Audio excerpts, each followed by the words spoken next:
As the fight against corruption in Nigeria is waxing stronger, it is believed that all hands will be on deck to strengthen the war. You can also play your part by supporting efforts of the present administration and the EFCC by lending a voice to a corrupt-free Nigeria. I have resolved to say yes to a corrupt-free Nigeria. What about you? A warm welcome as we bring you another edition of the program, The Eagle. My name is Aisha Gambari. Minister of Power, Works and Housing, Babatunde Fashola, has expressed satisfaction at the quality of infrastructure and progress of work at the ongoing construction of the new head office complex of the Economic and Financial Crimes Commission, EFCC. Just as the House of Representatives chairman on the Committee on Drugs, Narcotics and Financial Crimes, Kayode Oladele, also expresses the support of his committee to the successful completion of work at the new site. Please stay tuned for details. The visiting minister also gave assurance at ensuring adequate power supply to the facility. He said considering the important role the EFCC plays in the fight against corruption as well as being an institution ensuring law and order, the agency deserves the best. The entourage from the ministry, accompanied by Ibrahim Magu, the acting chairman of the EFCC, and management staff of the agency, visited the various facilities at the site, including the northern and western wings of the building, forensic building, clinic, detention and security facilities, and the power generating units. They were led round the facilities at the site by Ibrahim Mutala, an architect and consultant with Julius Berger, the construction company handling the building of the new head office. Fashola said there was a need for appropriate investment by government to adequately empower institutions tasked with fighting corruption in the country in order to afford them the enabling environment to raise the bar. So in terms of the government's commitment towards law and order, towards fighting crime, especially economic crimes, you could not make a clearer and statement of intent than to make the appropriate investment that empowers the institution to do its work, because really and truly men and officers spend more time at work than they actually spend at home. And if the environment in which to do the work provides the convenience and the comfort, one would then be in a position to ask that they raise the bar. He added that President Muhammadu Buhari is determined to strengthen the anti-graft agencies in the fight against corruption, as the number of convictions secured by the Commission clearly speaks about the achievements of the agency. Stressing the importance of ensuring adequate electricity supply for the facilities, Fashola noted that because of the sophistication in terms of equipment, there will be need for alternative source of power, adding that more importantly, the visit is also to see how his ministry can plan to power the infrastructure and connect them to the national grid. My purpose here is to come and look at the infrastructure and, more importantly, the plan to electrify the building in terms of whether they are consistent with the policies that government has rolled out, if they are going to use alternative power, what kind of power is it, and what kind of quantity of energy do they require, and so on and so forth, and how to connect them to the grid, and how to make sure that they have uninterrupted power because of the level of sophisticated equipment, laboratory equipment and diagnostic equipment, and our staff are here. Also at the new head office site were members of the House of Representatives Committee on Financial Crimes, led by its chairman, Kayode Oladele. Oladele and his team, who visited the site shortly before work resumed on the site, having been abandoned due to lack of funds, say they were impressed with what they have seen. He said the commitment of the Commission's present leadership towards the completion of the project is commendable. Oladele went further that his committee, apart from knowing the progress of work done, was also at the site to know what was left to be done so as to factor the requirements into the 2018 budget for consideration. Came the first time, we met a carcass, and now we met a building. I think that's just it. Very significant difference from 0 to 99. When we came in, we promised you that we're going to be behind the fight against corruption, which is part of the agenda of the House of Reps, the 8th Assembly. And we also discovered that in the past there was a lack of political will, which actually affected the operations of the EFCC. So it was a resolution on our part that will back you up, we'll do everything possible to ensure that we give you the necessary institutional support for the fight against corruption. So to that extent, when you presented your budget, we gave you almost everything you needed and added more to ensure that at least you are able to take off effectively. So right now, I can say that there is justification for what we have given to you. We are moving into another budget, and we feel that before we can look into your request, we have to see to what extent that we have gone with what we gave you in the past. I can tell you that this appraiser is very, very excellent, and my members are here and they can bear me out. We are very impressed with the work we have seen. He reiterated the commitment of his committee towards ensuring that the EFCC is well equipped to undertake top-notch investigations and prosecution. Acting chairman of the EFCC, Ibrahim Magu, and other members of the EFCC management team were part of the tour, which took the committee members around the building from offices to cells, forensic section, clinic, and other facilities.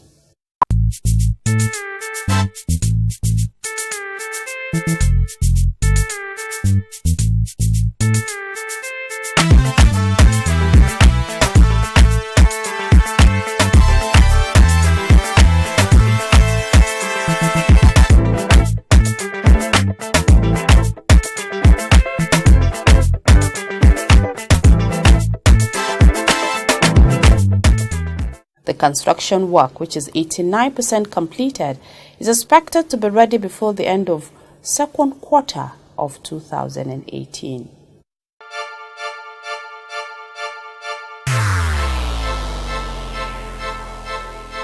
Corruption is dishonesty and illegal behavior by people in positions of trust. A public office is a public trust. Do not abuse positions of trust for private gains. Stay away from corruption. Nigeria is a great nation, and it is our responsibility to make the country greater. If you notice any act of corruption, please report to the EFCC via info@efccnigeria.org or call 09 904 4751 or 09 904 4752. You can also call 09 904 4753. This message is from the Economic and Financial Crimes Commission, EFCC. Glad to know you're still there with us. If you're just tuning in, the program you're watching is The Eagle, coming to you from the stables of the Economic and Financial Crimes Commission, EFCC. Next on the program, the Economic and Financial Crimes Commission, EFCC, is prosecuting Mohammed Momo, an alleged fake private investigator, before Justice U.P. Kekemeke of the Federal High Court of the Federal Capital Territory, sitting in Apo, Abuja, on one count charge of conspiracy and obtaining by false pretense. Momo was arrested on December 22, 2017, by operatives of the EFCC for attempting to defraud a sitting governor. The report. The accused person, while posing as a private investigator from the villa, approached the governor's family to help them stop a purported investigation of 2 accounts belonging to the governor by the EFCC. To perfect his deal, Momo claimed he came across information regarding 2 bank accounts belonging to the governor that have been under investigation since 2011. He also claimed that he intercepted some mails regarding the said investigation sent to an old generation bank by the Commission. He approached his victim with these claims and offered to help them kill the investigation. The suspect requested for the sum of 8 million naira in order to kill the investigation, but he was offered 6 million naira, which he accepted, and was asked to come back at a later date to collect the money. Suspicious of the proposal, the governor's family contacted the Economic and Financial Crimes Commission (EFCC), and they were told to play along with the suspect. Momo returned at the agreed date to collect the money, but was only offered 2 million naira cash, which he accepted. Unknown to the suspect, the 2 million naira offered to him were marked notes, and as he leaves the point of collection, he graciously walked himself into the waiting arms of the EFCC operatives who had patiently waited for him. He was arrested and taken to the EFCC headquarters in Abuja. The Eagle team had a brief chat with the suspect. And that's okay. He gave us 8 million. She said no. I should give 6 million naira. As a young man who wants to survive, I took no problem. He said to come back today. Coming back this morning, we present 2 million naira. And the next thing is security men.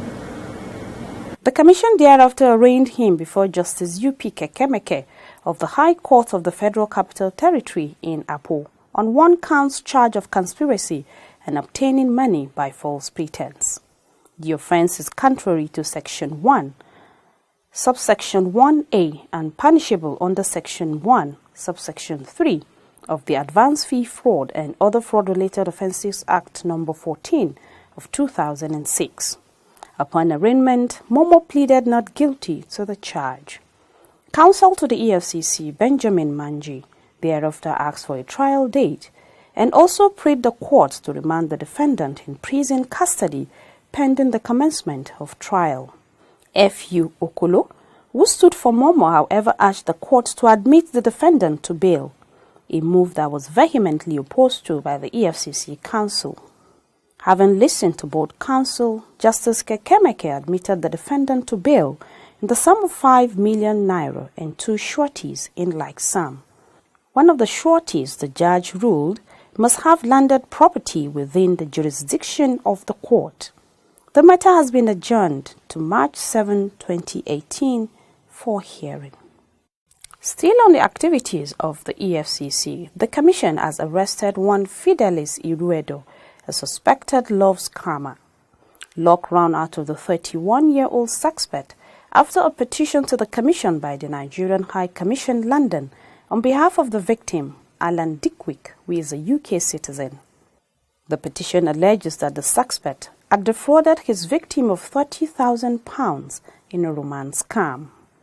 Investigations by the EFCC revealed that the suspect, who voluntarily confessed to the crime, met his victim between July and December 2017 via a date site. It was a crime that I'm actually guilty of. Like, it's something I've done not recently, and it just it caught up on me. Let's put it that way. Sorry. I said it's a crime that I've done before, not recently, but it caught up on me now. When did you commit this crime? I think it was over a year ago.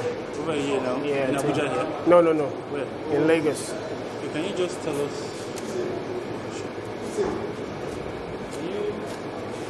Tell us what this crime is. It's an online fraud. Online fraud. Yeah. Okay. Was it defrauded in Nigeria? No. It wasn't a Nigerian, foreigner. Foreigner. Yeah. For how much? Just under £20,000. 20,000. Just under £20,000. Yeah. Say under. 100 Just say 20,000. Which one? 20,000. Just under 20,000. Just under £30,000. 30,000 pounds. Yes. Okay.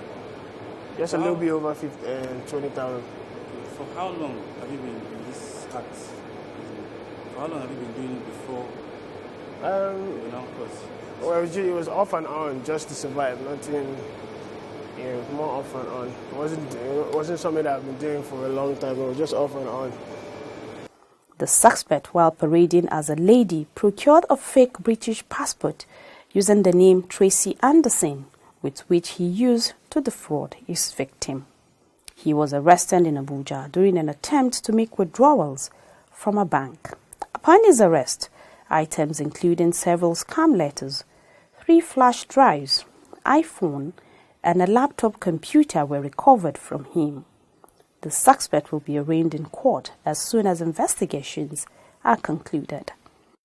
Still on reports, the Economic and Financial Crimes Commission (EFCC) has commenced investigations of 2 suspected oil thieves alongside a vessel MT Marina Express handed over to the Commission by the Nigerian Navy ship NNS Pathfinder's Naval Base, Rumo Lumeni, Port Harcourt in Rivers State. The suspects, Caleb Oluwaseun and Okuneye Taiwo, were arrested by the Nigerian Navy patrol team deployed for anti-crude oil theft and illegal bunkering operations around St. Bartholomew, Rivers State. The vessel they were operating, and which has now been confiscated, was a 110 million vessel laden with estimated 1,600 metric tons of products suspected to be stolen crude oil. The suspects will be arraigned in court as soon as investigation is concluded. Corruption is a cankerworm, na cankerworm. I say na cankerworm, na cankerworm. Corruption don't finish our country. Nigeria women rise up and come together, oh yeah. Every woman come out, but we fight corruption together, oh. Every woman fall out, but we kill corruption together, oh. Them they thief our money, send them obodo yibo. Children they suffer every day, better school in no day. Nigeria women come, oh. Women from every sector, make we fight corruption. We won't kill our country. Them go collect money for light, chop the money, light we no see. Good road and good health and call. We no see. I said na cankerworm, oh. Na cankerworm, oh. Join the EFCC in its crusade to rid Nigeria of corruption. Naija, now we all know. Welcome back. The Economic and Financial Crimes Commission (EFCC) has asked Justice Nnamdi Dingba of the Federal High Court sitting in Maitama, Abuja, to order the interim forfeiture of properties allegedly purchased by Drexel Technology Nigeria Limited with proceeds of the recruitment exercise into the Nigerian Immigration Service. Drexel Tech Nigeria Limited is a firm that was given the recruitment contract into the Nigeria Immigration, which held on March 17, 2013, when Abba Moro held sway as the Interior Minister. Details of this and more in our court update segment after the break. Don't go away.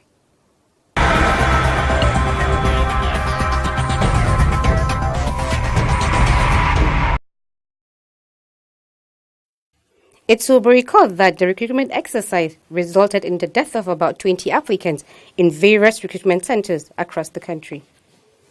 The motion on notice, dated November 6, 2017, moved by counsel to the EFCC, Aliyu M. Yusuf, was brought pursuant to Section 6, subsection D, Section 7, subsection 2, Section 24, 26, subsection 1, and subsection 3, Section 28, and Section 34, subsection 1 of the Economic and Financial Crimes Commission Act No. 1 of 2004, Sections 329, 330 of the Administration of Criminal Justice Act 2015, and Sections 46, subsection 2, subsection K, Section 251, subsection 3 of the Constitution of the Federal Republic of Nigeria, 1999.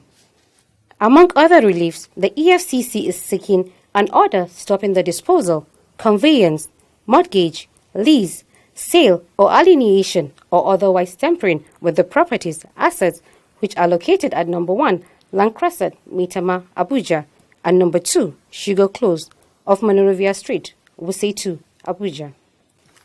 S.I. Ame, SCN, representing Drexel Tech Nigeria Limited, strongly opposed the motion, describing it as overwhelming and prejudicial.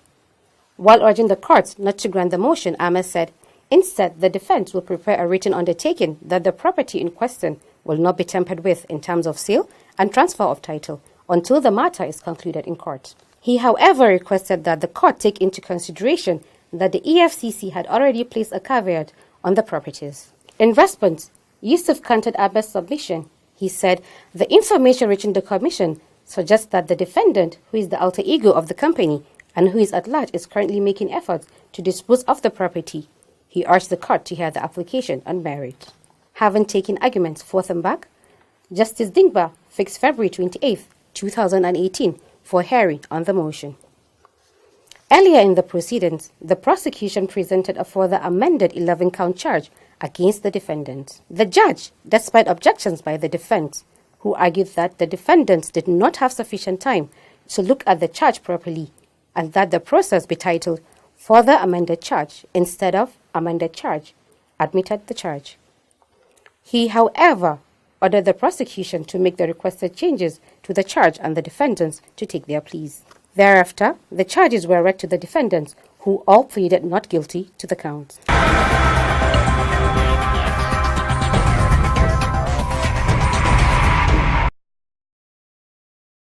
And still on court matters, Justice Yalim S. Bogoro of the Federal High Court, sitting in Minna, Niger State, has adjourned to February 20th, 2018, a case of 2 billion naira fraud involving a former governor of Niger State, Babangida Aliyu. Aliyu, fondly called the chief servant during his days as governor, is being prosecuted by the Economic and Financial Crimes Commission, EFCC, alongside his chief of staff, Umar Nasco, on an 8-count charge of abuse of office and money laundering to the tune of 2 billion naira. The money, which was said to be part of ecological funds released by the federal government to the state in 2014, was allegedly diverted by the former governor for political purposes. The offence is contrary to Section 18, subsection A of the Money Laundering Prohibition Act 2011 as amended and punishable under Section 15, subsection 3 of the same Act.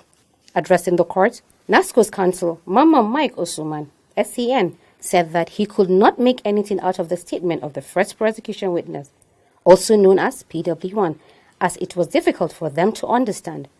A position Aliyu's counsel, Olajide Ayodele, SCN, also aligned himself with. He prayed the court to compel the prosecution to oblige them with a comprehensive copy. Responding, counsel to the EFCC, Ben S. Aikani, vehemently opposed the submissions of the two Leonard Silks. He argued that the PW1 is the primary evidence as required by law. His statement was served on the defense 6 months ago. Aikani said he had a readable copy in his file and urged the court to disregard the submissions of the defense. After listening to both sides, Justice Bogoro ordered the prosecution to make and serve of the defense copies of all the statements of PW1 and thereafter adjourn the case to February 20th, 2018. Amina Kawa, reporting for The Eagle. As long as we see corrupt people go to jail, come back and we celebrate them, corruption will continue to thrive. I think we are now at a point when we all have to say enough is enough. Never again should we see anybody take what is yours away, live with impunity, and get away with it. And that is all we have for you this week on the program. Don't forget to join us next time for another interesting package as we bring you activities within and outside the Economic and Financial Crimes Commission, EFCC. Like our page on facebook.com/official EFCC or follow us on Twitter @official EFCC. And to watch our programs and other activities, please log on to youtube.com/official EFCC. You can also send your comments and contributions to us via our WhatsApp platform on 0808 799 9973. My name is Aisha Gambari. Thank you for watching and God bless Nigeria. Bye-bye.